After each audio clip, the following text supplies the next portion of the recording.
Advanced pain clinic, నొప్పి మాయం, surgery దూరం. For appointments 9155515563. అప్పుడు జబర్దస్త్ ఎలా ఉండేది, ఇప్పుడు ఎలా ఉంటుంది? రాను రాను ఒక బూత్ షో అని చెప్పి కామెంట్స్, రాను రాను కామెడీ తగ్గిపోయింది, డబుల్ మీనింగ్ వర్డ్స్ ఎక్కువైపోతున్నాయి అనే దానిపైన నువ్వేమైనా చెప్పాలనుకుంటున్నావు? యాక్చువల్‌గా బూత్ షో అనే పేరు ఫస్ట్ నుంచి ఉంది మాకు. హ్మ్. అది ఎలా చెప్పాలి, ఇప్పుడు నేను ఒక స్కిట్ చేశా. హ్మ్. నేను ఒక ఎంఎస్సీ ఎలక్ట్రానిక్స్ బ్యాక్‌గ్రౌండ్ పీజీ స్టూడెంట్‌ని. సాఫ్ట్‌వేర్ బ్యాక్‌గ్రౌండ్ నుంచి వచ్చి జనాలు ఎంజాయ్ చేస్తున్నారు, ఇదే ప్యాటర్న్ ఏమో అనుకునే ఒక అపోహతో ఒక స్కిట్ చేశా. దానికి బండబూతులు పడ్డాయి నాకు, తిట్లు. అరే ఇది కాదా, ఓకే ఐ రియలైజ్డ్ చెయ్యొద్దు ఇలా అని చెప్పి. కానీ వర్స్ట్ థింగ్ ఏంటంటే శివ, ఇప్పుడు అదే క్లిప్ ఏదైతే ఉంటుందో అది వైరల్ ఉంది. ఇంకా 10 సంవత్సరాలు కూడా అదే క్లిప్ వైరల్ ఉంది. నేను సోషల్ రెస్పాన్సిబిలిటీ ఉంది మనకు కూడా, మనం చేయాలి, మంచి విషయాలు చెప్పాలి, జనాలకి మెసేజ్ చెప్పొచ్చు దీని ద్వారా అని చెప్పి చెట్ల గురించి, చెట్లు నాటాలనే విషయం, నీళ్లు సేవ్ చేయాలనే విషయం కావచ్చు, ఇలాంటి చాలా విషయాలు చెప్పాను. తడి చెత్త పొడి చెత్త ఈ సెపరేషన్ గురించి చాలా మందికి తెలియదు. ఈ స్కిట్స్ లో భాగంగా చెప్తే ఏమైనా ఇన్ఫర్మేషన్ వస్తుందేమో, అసలు ఎవడు పట్టించుకోలేడు దాని గురించి.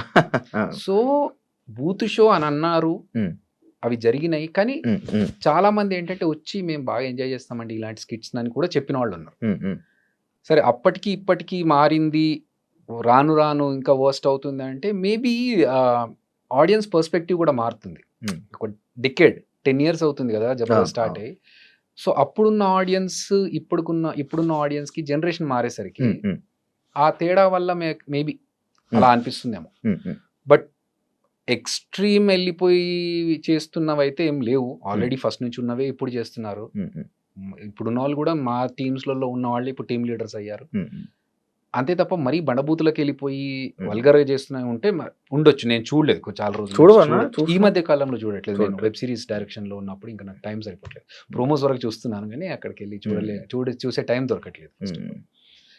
కాకపోతే ఇంకొక విషయం శివ, ఇప్పుడు కొన్ని పాత సినిమాలు వస్తూ ఉంటాయి, ఆ పాత సినిమాలో హీరో హీరోయిన్ మాట్లాడుకున్న డబుల్ మీనింగ్స్ గురించి మీమ్స్ వస్తూ ఉంటాయి. ఇప్పుడు రీసెంట్ గా వైరల్ అవుతుంది. అరే మనము 10 ఏళ్ల కింద మనము మాట్లాడిన మాటలు, ఇప్పుడు 5 ఏళ్ల కింద మాట్లాడిన మాటలు, ఈ పెద్ద పెద్ద హీరోలు, పెద్ద పెద్ద స్టార్స్ అప్పుడు వీళ్ళు మాట్లాడినప్పుడు దాని గురించి ఎవరు అనలేదు, క్వశ్చన్ చేయలేదు.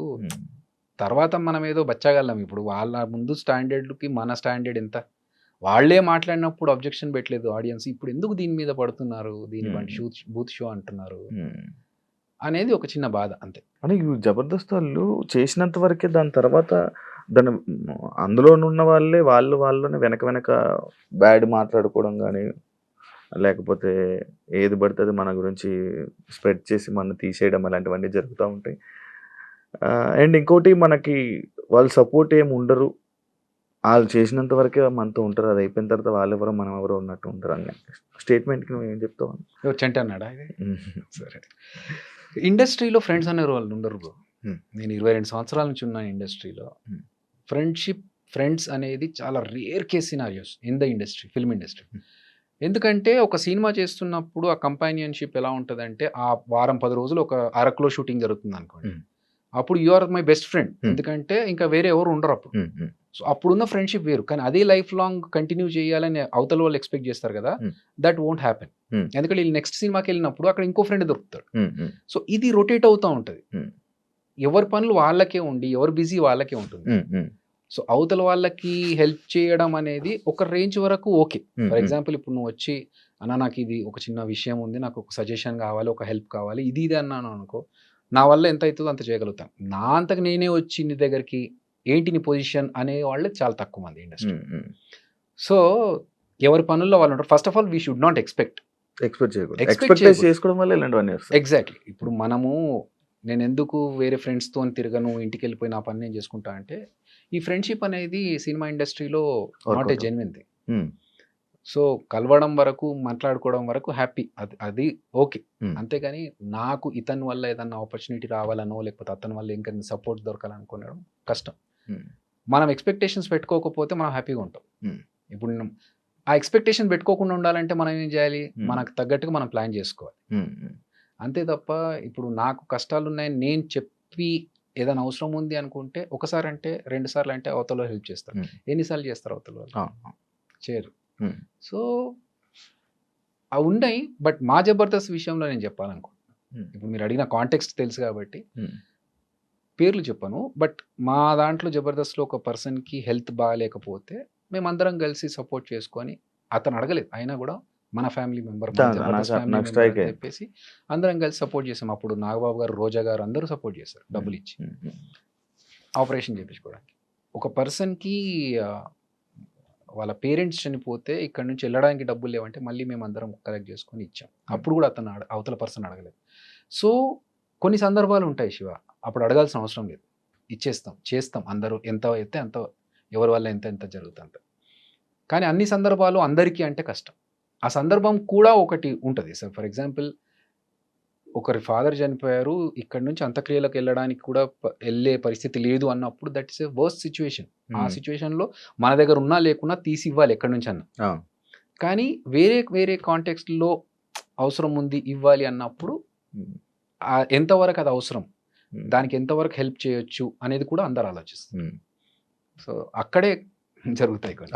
ఇంకోటి ఆడియన్స్ అద్రి అభి అయిపోయింది, ఆ లైఫ్ అయిపోయింది, ఇంకా ఆయన ఫేడ్ అవుట్ అయిపోయారు, ఇంకా కనిపించారు అనే వాళ్ళకి ఏం చెప్తాను? Okay, that's okay. నేను లైఫ్ లాంగ్ ఇక్కడ ఉండా, నేను మనిషినే ఉండను కొన్ని సంవత్సరాల తర్వాత అనుకున్నప్పుడు అద్రి అభి అనే పేరు ఉంటే ఎంత పోతే ఎంత. అది డౌన్ఫాలే కదన్నా? I don't think so. సి నన్నెవరో బయటకు తోసేసి నాకు ఇండస్ట్రీలో అవకాశాలు రాకుండా చేస్తే అప్పుడు నేను బాధపడాలి. నేను నా అంతకు నేను కదా బయటకు వచ్చింది జబర్దస్త్ నుంచి. And Adhire Abhi is only for Jabardasth. I'm Abhinay Krishna. నేను యాజ్ ఎ డైరెక్టర్ నేను బయటకు వచ్చి ఒక ప్రాజెక్ట్ చేసుకుంటున్నాను ఆహాలో. సో నాకు దానికి తగ్గట్టుగా ఒక స్క్రిప్ట్ రెడీ చేసుకున్నాను, డైరెక్షన్ చేసుకున్నాను, ఇప్పుడు కంప్లీట్ అయ్యి పోస్ట్ ప్రొడక్షన్లో ఉన్నాను. So I'm happy with what I'm doing. ఎవడో ఏదో అనుకున్నాడు, దానికి మనం ఆన్సర్ చెప్పాలనేది సిల్లీ. నాకు కావాల్సింది నేను డైరెక్టర్ అవ్వాలనుకున్నాను, అవుతున్నాను. దానికోసం నేను అద్రి అభిగానే జబర్దస్త్లోనే కంటిన్యూ చేస్తేనే అంటే అది వర్క్ అవ్వదు. కొన్నిసార్లు ఫోకస్ షిఫ్ట్ చేయాలి. సో దానికి వాళ్ళు పడిపోయాడు, లేడు, అవుట్, ఫేమ్ అవుట్ అనుకుంటే దట్స్ ఓకే. నేను అలా అనుకుంటే నేను ఇన్ని సంవత్సరాలు ఆల్మోస్ట్ 3 years అయిన జబర్దస్త్ వదిలేసి నేను మొత్తం గడ్డం పెంచేసి మొత్తం లాంగ్ హెయిర్తో, నాకు తెలుసు ఆ లాంగ్ హెయిర్తో బియర్డ్తో కంప్లీట్ లుక్కే చేంజ్. నేను ఇంటెన్షనల్గా చేశా. అద్రి అభి అనేవాడు కనిపించద్దు కొన్ని రోజులు, ఒక డిఫరెంట్ పర్సన్ని ఒక యాక్టర్ లాగా చూపెట్టాలి మనము అని నేను ఇంటెన్షనల్ చేసినప్పుడు ఇంకొకళ్ళు అవతల వాళ్ళు అనుకుంటే ప్రొఫెషనల్ గా చాలా స్ట్రిక్ట్ అంట కదా బ్రో. I love discipline. ఎందుకన్నా? నాకు వచ్చింది స్కూల్ డేస్ నుంచి, నాకు డిసిప్లిన్ వచ్చింది. అలా ఉంటే కరెక్ట్ అనిపించింది. కానీ అది ప్రతిసారి పనికిరాదు అని అంటారు నాకు. ఓకే, ఇండస్ట్రీలో దట్స్ ఓకే. సి డెఫినెట్లీ ఇప్పుడు మనము, నేను టీమ్ లీడర్గా ఉన్నప్పుడు నా టీం షార్ప్ 7 అంటే 7కి వచ్చేయాలి. రాకపోతే I can take action as a team leader. But నేను ఇంకొకరి దగ్గర పనిచేస్తున్నప్పుడు if I expect the same thing from other person,